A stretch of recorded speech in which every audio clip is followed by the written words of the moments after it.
আসসালামু আলাইকুম এভরিওয়ান, সবাইকে আমার পেজে স্বাগতম। আশা করি আল্লাহর রহমতে সকলেই ভালো আছেন।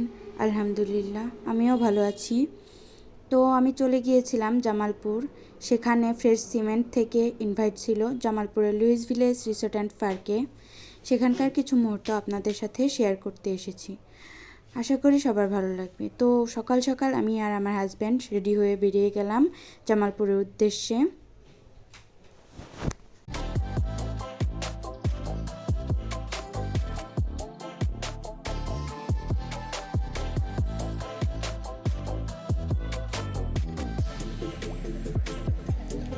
তো ফাইনালি চলে আসলাম লুইস ভিলেজ রিসোর্ট অ্যান্ড পার্কে। ভেতরে যাওয়ার জন্য তো অবশ্যই টিকিট লাগবে, টিকিট ছাড়া তো যেতে দেবে না। তাই আমাদেরকে ফ্রেশ সিমেন্ট থেকে যে টিকিট দিয়েছিল সেটা দেখে আমরা ভেতরে প্রবেশ করলাম। আমরা প্রথমে চলে গেলাম যেখানে প্রোগ্রামটা হবে।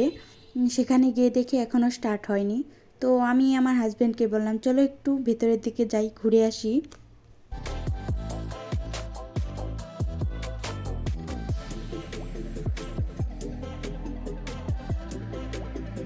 চারপাশটা ঘুরতে ঘুরতে দেখি একটা বড় পুল। সেখানে নানান রকম মাছ, অনেকগুলো বোটও রয়েছে। অনেকেই বোট দিয়ে পুলের চারপাশ ঘুরে দেখছে। পুলের ভেতরে যে মাছগুলো আছে, অনেকেই দেখছি মাছে খাবার কিনে আর কি মাছগুলোকে খাবার খাওয়াচ্ছে।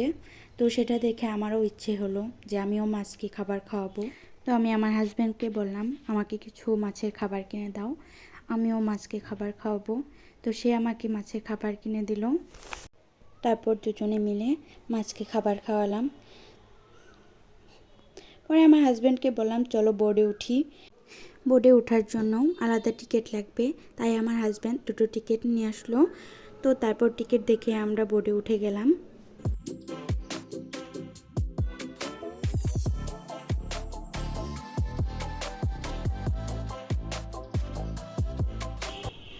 তো ঘুরতে ঘুরতে দেখি পুলের মাঝখানে কয়েকটা গাছ লাগানো। তো আমি আমার হাজব্যান্ডকে বললাম, চলো ওখানে বসে গল্প করি। গল্প করতে করতেই দেখি আমাদের বোর্ডের টাইম শেষ। বোর্ডের টাইম ছিল 15 মিনিট। বোর্ডের টাইম যেহেতু শেষ, তো আমরা নেমে গেলাম। তো বোট থেকে নেমে আমাদের কিছু ছবি উঠিয়ে নিলাম। জায়গাটা অনেক সুন্দর ছিল, তো ভাবলাম কিছু ছবি উঠাই। তো ছবি উঠানোর পর বললাম যে চলো আরেকটু ভেতরের দিকে যাই।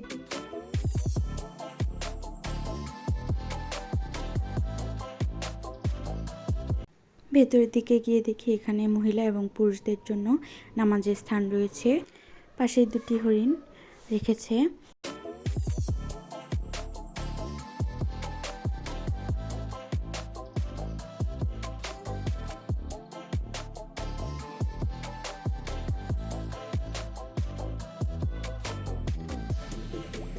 তো ঘুরতে ঘুরতে চলে আসলাম একটা ছোট্ট ব্রিজের কাছে। তো অনেকক্ষণ হাঁটার পর আমার হাজব্যান্ড একটু হাঁপিয়ে গেছে, তাই একটু বসে নিয়েছে। একটু বসে আমরা ব্রিজের উপর উঠে গেলাম। উঠে চারপাশটা দেখছিলাম, অনেক সুন্দর। তো পরিবেশটা অনেক ভালো ছিল, তাই আমি আমার হাজব্যান্ডকে বলছিলাম আমাকে একটু ভিডিও করে দাও, কিছু ছবি তুলে দাও। তো আমার হাজব্যান্ড আমার কিছু ছবি তুলে দিল, ভিডিও করে দিল।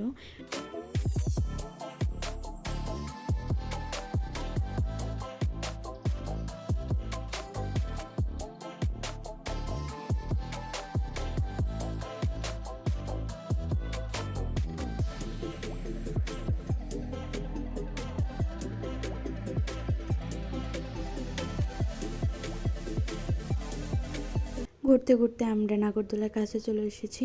তো আমি আমার হাজব্যান্ডকে বললাম, চলো উঠি। তাই আমার হাজব্যান্ড চলে গেল টিকিট নিতে। তো টিকিট কাটা শেষ, টিকিট নিয়ে আসলাম। এখন আমরা নাগরদোলায় উঠবো।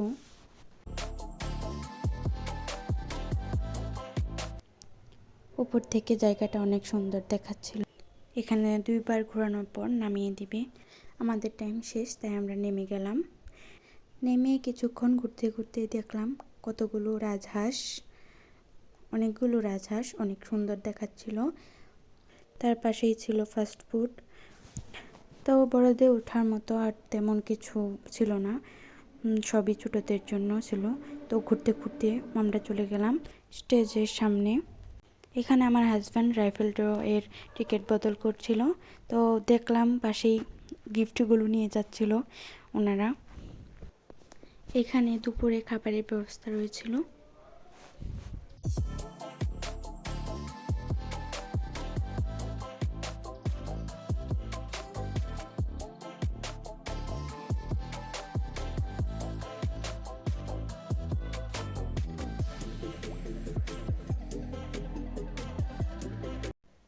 এখানে চারপাশটা ঘুরে ঘুরে দেখছিলাম, আবারও চলে গিয়েছিলাম ভেতরের দিকে।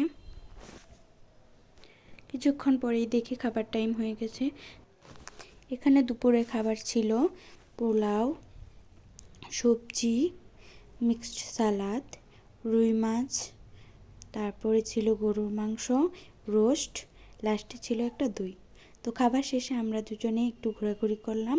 ঘোরাঘুরি করে দেখি প্রোগ্রামটা শুরু হয়ে গেছে। তো আমরা পরে উঠে গেলাম, উঠে দেখি অনেকেই চলে এসেছে। তো আমরা দুজনে বসে পড়লাম প্রোগ্রামটা দেখার জন্য। প্রোগ্রামে পুরস্কার বিতরণে আমার হাজব্যান্ড একটা কমন পুরস্কার তো থাকবেই, সেটা পায় এবং রাইফেল ড্র এর থেকে একটা পুরস্কার পায়। তো অনুষ্ঠান শেষে আমরা গিফট দুটো নিয়ে বাড়ি যাচ্ছি। সবাইকে ধন্যবাদ আমার ভিডিওটা দেখার জন্য। সবাই কমেন্টে জানাবেন আমার ভিডিওটা কেমন লাগলো। আসসালামু আলাইকুম।